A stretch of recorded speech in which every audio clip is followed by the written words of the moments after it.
Pandora's Box supports multiple NDI streams, including audio. They are treated similar to a live input.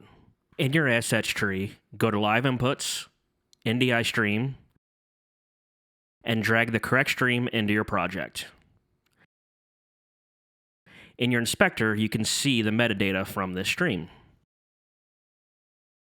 Drag into your sequence, and you will now have a live NDI stream being displayed. It is also possible to send an NDI as an output. To do this, go to Configuration, Render Engine, and select the correct server from your dropdown.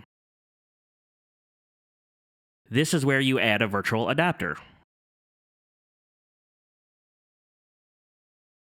Set your resolution.